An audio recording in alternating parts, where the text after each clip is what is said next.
राधे कृष्ण। आज के वीडियो में आप वट सावित्री व्रत की कथा सुनेंगे।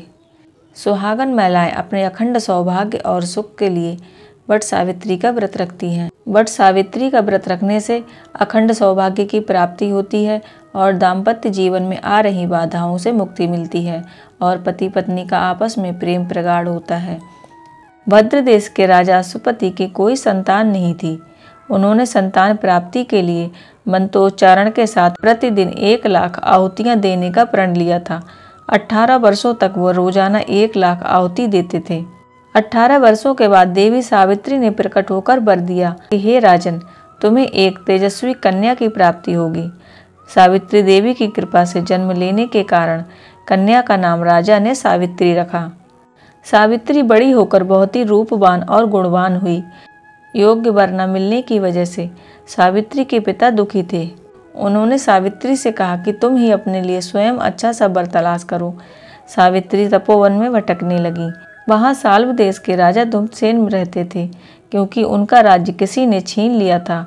उनके पुत्र का नाम सत्यवान था। सत्यवान को देखकर सावित्री ने पति के रूप में उनका वरण कर लिया। भगवान नारद को जब यह बात पता चली तो वह राजा अश्वपति के पास पहुँचे और कहा कि हे राजन, आप ये क्या कर रहे हैं? सत्यवान गुणवान है, धर्मात्मा है और बलवान भी है, पर उसकी आयु बहुत छोटी है। वह अल्प आयु है। 1 वर्ष के बाद उसकी मृत्यु हो जाएगी। नारद जी की बात सुनकर राजा अश्वपति घोर चिंता में डूब गए। सावित्री ने उनसे कारण पूछा तो राजा ने कहा कि पुत्री, तुमने जिस राजकुमार को अपने वर के रूप में चुना है वह अल्पायु है। तुम्हें किसी और वर को अपना जीवन साथी बनाना चाहिए।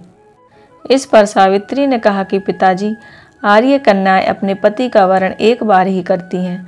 राजा 1 बार ही आज्ञा देता है और पंडित 1 बार ही प्रतिज्ञा करते हैं और कन्यादान भी 1 बार ही किया जाता है। इसलिए मैंने 1 बार ही अपने पति का वरण कर लिया है। मैं सत्यवान को छोड़कर किसी और से विवाह नहीं करूंगी। राजा अश्वपति ने सावित्री का विवाह सत्यवान से कर दिया। सावित्री अपने ससुराल पहुंचते ही सास ससुर की सेवा करने लगी। समय बीतता चला गया।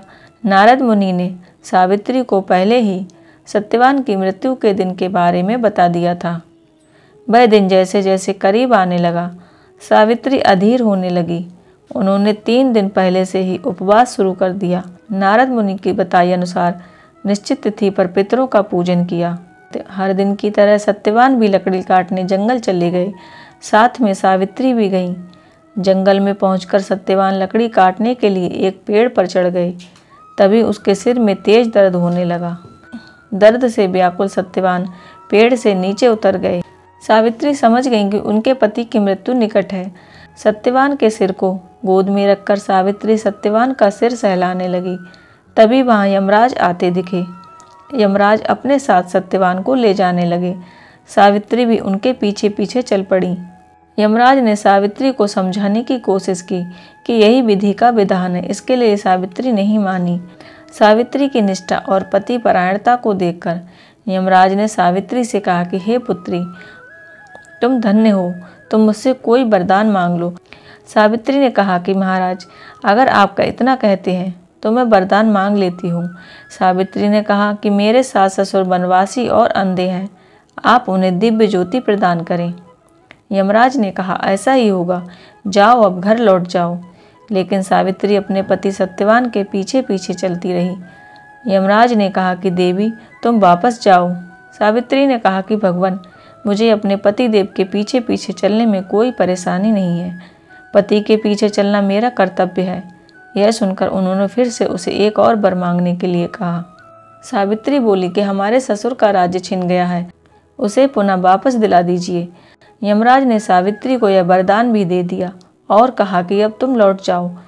लेकिन सावित्री पीछे पीछे चलती रही। कुछ दूर जाने के बाद यमराज ने जब फिर पलट कर देखा तो देखा कि सावित्री अभी भी पीछे पीछे आ रही थी। यमराज ने सावित्री को तीसरा वरदान मांगने को कहा। इस पर सावित्री ने कहा कि यमराज जी, अगर आप मुझे वरदान देना ही चाहते हैं तो मुझे यह वरदान दीजिए कि मैं 100 संतानों की माता बनूं और मैं अखंड सौभाग्यवती रहूं।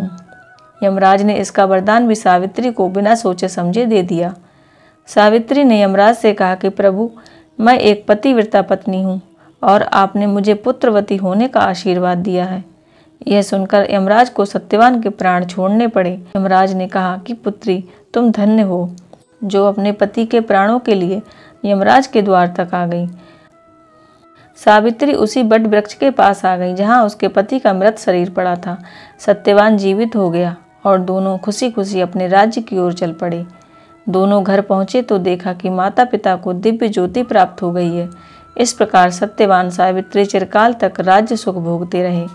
बट सावित्री का व्रत रखने और इस कथा को सुनने मात्र से स्त्रियों के वैवाहिक जीवन या जीवन साथी की आयु पर किसी प्रकार का भी कोई संकट आया हो तो भी वह टल जाता है।